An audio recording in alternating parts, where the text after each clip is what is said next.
பரமா படிடா. Hello guys, welcome back to my channel. இன்றைக்கி நம்ம என்ன சம்மரி பார்க்க போகிறோம் அப்படின்னா, பில்லி பட். இதோட full title Billy Budd sailor. இதை எழுதினவங்க ஹெர்மன் மெல்வில். இவங்க ஒரு American short story writer, poet and also novelist. இந்த பர்டிகுலர் நாவலாக இது வந்துட்டு இவரோட லாஸ்ட் இயர், அதாவது அவர் இறக்க போகிறதுக்கு கொஞ்ச நாள் முன்னாடி 1880s வந்து எழுதியிருப்பார். அவர் எழுதின மேனுஸ்கிரிப்ட் வந்து அன்ஃபினிஷ்டாக தான் இருந்துச்சு. அவர் ப்ராப்பராக அந்த நாவலாவை ஃபினிஷ் பண்ணலை. பட் அவர் இறந்து போயிட்டார். அதுக்கப்புறமா ப்ராப்பராக டெவலப் பண்ணி 1924 இதை வந்து பப்ளிஷ் பண்ணியிருக்கிறாங்க. ஸோ அவர் இறந்து 30 இயர்ஸ்க்கு அப்புறமா இது பப்ளிஷ் ஆயிருக்கு. செட்டிங் அப்படின்னு பார்க்கும்போது 1797 பிரிட்டன் அண்ட் ஆல்சோ ஃப்ரான்ஸுக்கு நடுவில் ஒரு ரெவல்யூஷனரி வார் ஒன்று நடக்குது. அந்த டைமில் பிரிட்டிஷ் நேவி வந்து எக்ஸ்ட்ரீம்லி ஸ்ட்ரிக்டாக இருந்துச்சு. டிசிப்ளின் அண்ட் ஆல்சோ ஒபீடியன்ஸ்னு வரும்போது செயிலர்ஸ் கிட்ட ரொம்ப ஸ்ட்ரிக்டாக இருந்தாங்க.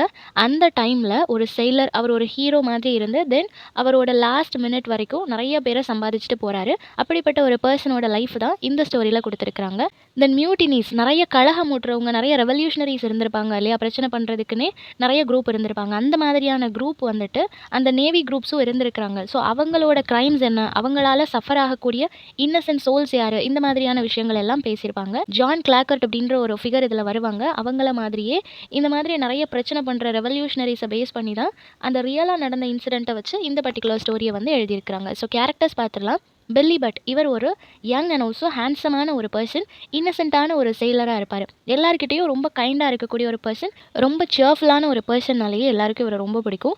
தென் கேப்டன் எட்வர்ட் ஃபேர்ஃபெக்ஸ் வர், இவர் வந்துட்டு ஒரு தாட்ஃபுல் அண்ட் ஆல்சோ இன்டெலிஜென்ட்டான கேப்டனாக இருப்பார்.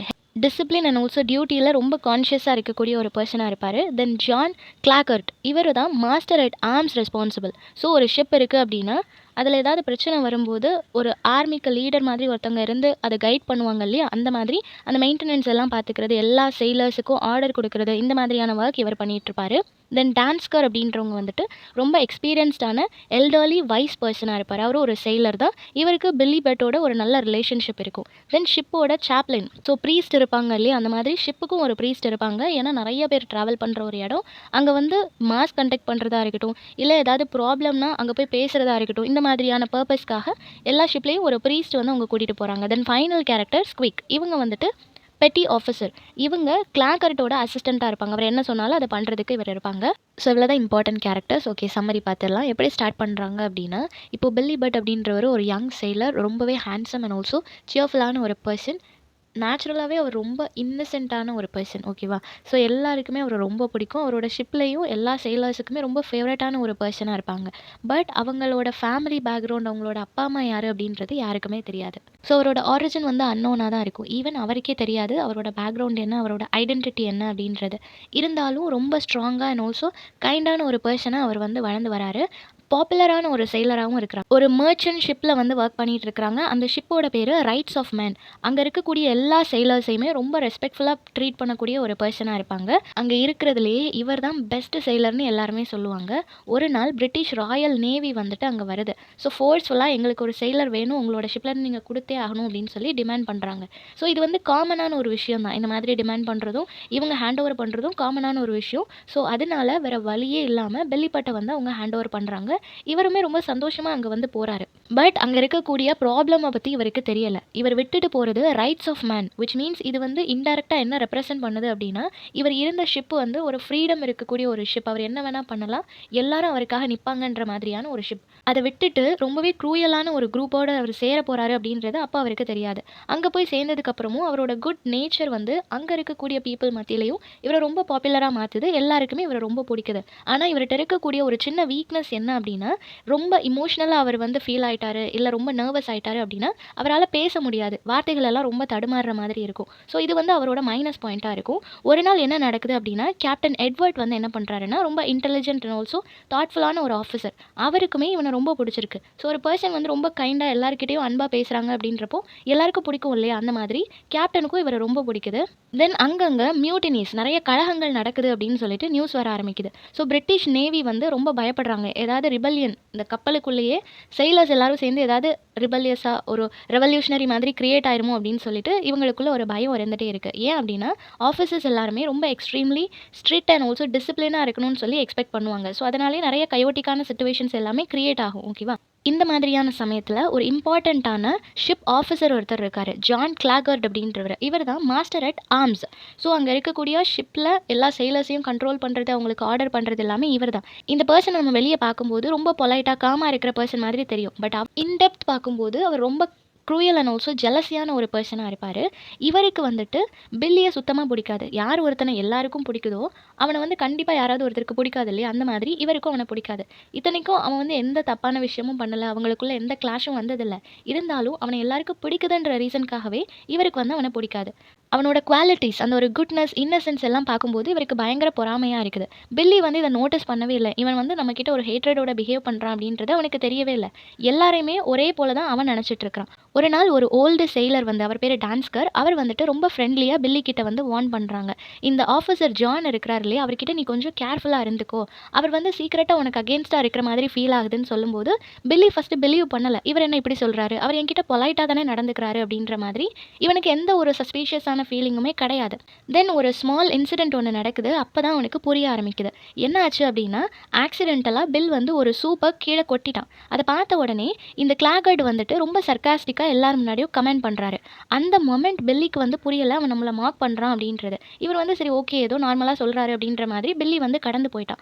ஒரு நாள் நைட்டு வந்து பில்லி தூங்கிட்டு இருக்கும்போது ஒரு ஸ்ட்ரேஞ்ச் செயிலர் வந்து அவனை அப்ரோச் பண்ணுறாங்க. அவன்கிட்ட கொஞ்சம் மணி கொடுத்து என்னோட சீக்ரெட் பிளானில் நீ ஜாயின் பண்ணிக்கிறியா அப்படின்னு சொல்லி கேட்கும்போது பில்லிக்கு வந்து ஏதோ வித்தியாசமாக இருக்கிறதுனால இல்லை வேண்டாம், நான் வந்து எதுலேயும் ஜாயின் பண்ணிக்க விரும்பலை அப்படின்ற மாதிரி அந்த ப்ரப்போசலை வந்து அவன் ரிஜெக்ட் பண்ணிட்டான். ஆனால் நரேட்டர் இது மூலமாக என்ன ஹிண்ட் கொடுக்குறாங்க அப்படின்னா, கிளாகர்ட்டோட ஒரு ட்ராப் தான் இது, இவனை எப்படியாவது மாட்ட வச்சு எதுலையாவது அவனை வந்து சிக்க வச்சிட்டோன்னா இந்த ஷிப்பை விட்டு அனுப்பிடலான்றது அவனோட பிளானாக இருக்கும். இந்த கழகம் ஊட்டுறது யார் ஒரு ரிபல்லியனாக இருக்கிறான்ற மாதிரி பேச்சு போயிட்டு இருக்கு இல்லையா, அதில் ஒரு பர்சனாக பில்லியை மாட்டி விட்டுடலாம் அப்படின்னு சொல்லி நினைக்கிறாங்க. இப்படி போயிட்டு இருக்கிற சமயத்தில் கிளாகர்ட் வந்து டைரெக்டாக போயிட்டு கேப்டன் கிட்டே கம்ப்ளைண்ட் பண்ணிடுறான். இந்த மாதிரியான மியூட்டனிக்கான ஒரு சீக்ரெட் பிளானில் வந்துட்டு பில்லியும் இன்வால்வ் ஆயிருக்கான் அப்படின்னு சொன்ன உடனே கேப்டனுக்கு பயங்கர சர்ப்ரைசிங்காக இருக்குது. ஏன்னா பில்லி வந்து ரொம்ப இன்னசென்ட்டான ஒரு பர்சன், அவன் வந்து ஒரு ரிபல்லியனை லீட் பண்ணுற அளவுக்குலாம் அவன் கிடையாது அப்படின்ற மாதிரி அவர் நினைக்கிறாரு. ஆனால் அவங்களுக்கு இந்த ரிபல்லியனை நினச்ச பயம் இருக்குது. இது ஒரு ப்ராப்ளமாக கிரியேட் ஆகிடக்கூடாது அப்படின்றதுக்காக உடனே இன்வெஸ்டிகேட் பண்ணலாம் அப்படின்னு சொல்லிட்டு கேப்டன் வந்து அவனை வர சொல்கிறாங்க. பில்லி இங்கே வந்ததுக்கப்புறமா இங்கே கேஸ் நடக்கும்போது தான் பில்லிக்கு புரியுது இந்த மாதிரி கிளாகர்ட் வந்து நம்ம மேலே ஒரு அக்யூசேஷனை எடுத்து வச்சிருக்கிறான் அப்படின்றது. பில்லி பயங்கர ஷாக் ஆயிடுறான். ரொம்ப நர்வஸ் ஆன உடனே அவனால் பேச முடியலை. ஸோ அவனை டிஃபெண்ட் பண்ணிக்கிறதுக்கு அவன் மட்டும்தான் இருக்கிறான். பட் அவனால் பேச முடியாததுனால இவன் தான் பண்ணான் அப்படின்ற மாதிரி அக்செப்ட் பண்ணிக்கிற ஒரு சிச்சுவேஷன் ஆயிரும். இப்போ சிச்சுவேஷன் கையை மீறி போகுது. பில்லியை வந்து அக்யூஸ் பண்ணுறாங்களே அப்படின்ற கோவத்தில் அவனால் பேசவும் முடியல இல்லையா. ஸோ அவன் வந்துட்டு வேகமாக பவர்ஃபுல்லாக கிளாகர்ட்டை வந்து தாக்குறான். அந்த ஒரு அடியிலேயே கிளாகர்ட் வந்து இறந்து கீழே விழுந்துட்டான். ஸோ அவன் இன்ஸ்டண்ட்டாக இறந்த உடனே எல்லாருக்கும் ரொம்ப ஷாக்கிங்காக இருக்குது. கேப்டன் வந்து புரிஞ்சுக்கிறாரு இவன் பண்ணலை, அதனால தான் இவனுக்கு அவ்வளோ கோவம் வருது.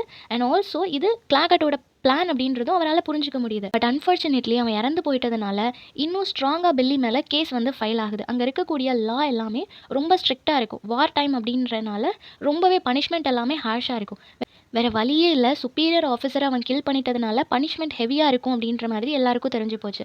ஸோ கேப்டன் வந்து இமீடியட்டாக ஒரு குயிக் ட்ரையல் ஒன்று வைக்கணும் அப்படின்னு சொல்லி ஷிப்லேயே அரேஞ்ச் பண்ண சொல்கிறாங்க. பில்லி அந்த ட்ரையலில் இருக்கும்போது சொல்கிறான், இந்த மாதிரி என்னால் அப்போ பேச முடியல, பட் நான் எப்படியாவது என்னை டிஃபெண்ட் பண்ணிக்கணும், நான் வந்து எந்த தப்புமே பண்ணலைன்றதை சொல்கிறதுக்காக நான் கோவப்பட்டு அடித்தேன், பட் இவ்வளோ சிவியராக நடக்கும்ன்றதை நான் எதிர்பார்க்கல அப்படின்ற மாதிரி அவன் ரொம்ப இமோஷ்னலாக கன்ஃபெஸ் பண்ணுறான். அப்போது அந்த ஜட்ஜாக உட்காந்துருக்கிற கேப்டனுக்கு புரியுது, ஓகே ஆக்சிடென்டலாக பண்ண ஒரு விஷயம் இவ்வளோ சிவியராக மாறிடுச்சு அப்படின்றது புரியுது. இருந்தாலும் அவர் வந்து எவ்வளோ ட்ரை பண்ணாலுமே அந்த லாஸ் எல்லாம் ரொம்பவே சிவியராக இருக்கிறதுனால இவரால் எந்த ஒரு மேர்சியுமே அவனுக்கு கொடுக்க முடியல. கண்டிப்பாக பனிஷ் பண்ணியே ஆகணும் அப்படின்னு சொல்லிட்டு டெத் சென்டென்ஸ் கொடுத்துட்டாங்க. ஸோ நெக்ஸ்ட் மார்னிங் அவரை வந்து ஹேங் பண்ண போகிறதா அறிவிக்கிறாங்க. இப்போ எக்ஸிக்யூஷனுக்காக வெயிட் பண்ணிட்டு இருக்கிற அந்த சமயத்தில் பில்லி ரொம்ப காம் அண்ட் பீஸ்ஃபுல்லாக இருக்கிறாங்க. வேறு வழியே இல்லை, நம்ம வந்து இதுதான் ஃபேட், நம்ம ஒரு நிமிஷம் கோவப்படாமல் இருந்திருந்தோம்னா இதெல்லாம் நடந்திருக்காது அப்படின்னு சொல்லி அவருக்கே புரியுது. ஸோ ரொம்ப பிரேவாக அக்செப்ட் பண்ணிக்கிறாரு. அப்போது அந்த ஷிப்பில் இருக்கக்கூடிய சாப்ளின் ப்ரீஸ்ட் இருப்பாங்க இல்லையா, அவங்க வராங்க. வந்து ரிலீஜியஸாக இவனுக்கு ஒரு கம்ஃபர்ட் கொடுக்குறாங்க, அவன்கிட்ட பேசுகிறாங்க.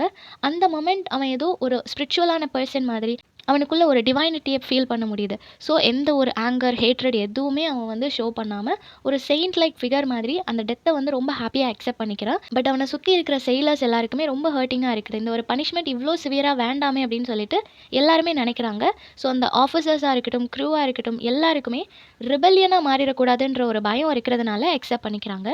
ஆனாலும் இவன் மேலே உள்ள அன்பு அதிகமாக இருக்கிறதுனால ஏதாவது ஒன்று சேஞ்ச் ஆகி அவன் உயிரோடு இருந்துட மாட்டானா அப்படின்னு சொல்லி எதிர்பார்த்துட்டு இருக்கிறாங்க. ஸோ இப்போ இந்த என்டையர் க்ரூ கேதர் ஆயிருக்கு. அவனை ஹேங் பண்ண போகிறாங்க. லாஸ்ட் அந்த மினிட் அவன் இறக்குறதுக்கு முன்னாடி காட் பிளஸ் கேப்டன் வேர் அப்படின்னு சொல்கிறான். ஸோ இறக்குற அந்த தருணத்தில் கூட டெத் சென்டென்ஸ் கொடுத்து அந்த கேப்டனை பிளஸ் பண்ண சொல்லி கடவுள்கிட்ட கேட்டு இறந்து போகிறான். இதை பார்த்த உடனே செயிலர்ஸ் எல்லாருக்கும் ரொம்ப ஆச்சரியமாக இருக்குது. அண்ட் ஆல்சோ இன்னும் அட்மையர் பண்ணுறாங்க, ஒரு மனுஷனால் இவ்வளோ நல்லவனாக இருக்க முடியுமா அப்படின்னு சொல்லிட்டு. இப்போ நரேட்டர் என்ன மென்ஷன் பண்ணியிருக்காரு அப்படின்னா, அவனோட பாடியை வந்து பீஸ்ஃபுல்லாக ஹேங் பண்ணியாச்சு. அந்த மொமெண்ட் ரொம்ப ஸ்ட்ரேஞ்சாக இருந்தாலும் ரொம்ப சீக்ரெட்டாகவும் ஃபீல் ஆகுது அப்படின்றத சொல்லியிருக்காங்க. ஒரு டிவைனிட்டி அவங்களால ஃபீல் பண்ண முடியுது. சூன் எல்லாருமே அவங்களோட டே டு டே ரொட்டீன் நார்மலாக அந்த டேஸ் எல்லாம் கடந்து போக ஆரம்பிக்குது. பட் ஸ்டில் எல்லாருமே அவனை ரொம்ப மிஸ் பண்ணுறாங்க. இப்போ பேட்டில் வந்து இன்னும் சிவியர் ஆகுது. ஃப்ரெஞ்ச் அண்ட் ஆல்சோ பிரிட்டிஷ்க்கு வந்து அந்த வார் இன்னும் சிவியர் ஆகிட்டு இருக்கு. அந்த வாரில் மாட்டி கேப்டன் வந்து ரொம்ப சீரியஸாக ஊண்டட் ஆகிட்டாரு. அந்த டையிங் கண்டிஷனில் கூட அவரோட ஞாபகத்தில் இருக்கிறது பில்லி தான். ஸோ அவர் ரிப்பீட்டடாக பில்லியோட நேமை வந்து சொல்லிட்டே இருக்கிறாரு. என்னதான் அவர் ஸ்ட்ரிக்டாக ரூல்ஸை ஃபாலோ பண்ணாலும் ஹியூமனிட்டி அவருக்குள்ள ஒரு கில்ட்டை கிரியேட் பண்ணிடுச்சு அப்படின்றது புரியுது.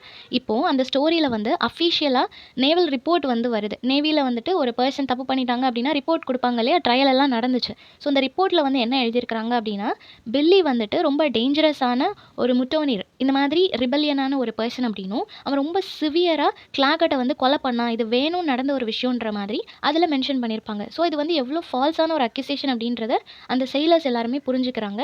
இருந்தாலும் சேம் லவ் கேரி பண்ணுறாங்க. அவங்க எல்லாரும் அவனுக்காக ஒரு பேலட் கூட ரெடி பண்ணுறாங்க. இந்த நாவலாக எண்ட் ஆகும்போது அந்த பேலட்டோட தான் முடியும். பில்லி இந்த டார்பீஸ் அப்படின்னு சொல்லக்கூடிய ஒரு பேலட் லைன்ஸோட தான் அவங்க முடிச்சிருப்பாங்க. ஸோ இதிலேருந்து அவங்க என்ன சொல்ல வராங்க அப்படின்னா, அவன் இறந்தாலும் கூட அவன் இருக்கும்போது இருந்த மெமரிஸோடு நாங்கள் வாழ்வோம், அந்த மாதிரி ஒரு லெஜெண்ட்ரியான ஒரு ஃபிகரோடு இருந்தது எங்களுக்கு ரொம்ப சந்தோஷம் அப்படின்ற மாதிரியான அவங்க ஹாப்பினஸை சொல்கிற மாதிரி இதை வந்து முடிச்சிருப்பாங்க. ஸோ இந்த சம்மரி எல்லாருக்கும் புரிஞ்சிருக்கும்னு நினைக்கிறேன். நெக்ஸ்ட் என்ன டாப்பிக்கில் வீடியோ போடலான்னு சொல்லி கமெண்ட் பண்ணுங்கள். தேங்க்யூ ஃபார் வாட்சிங்.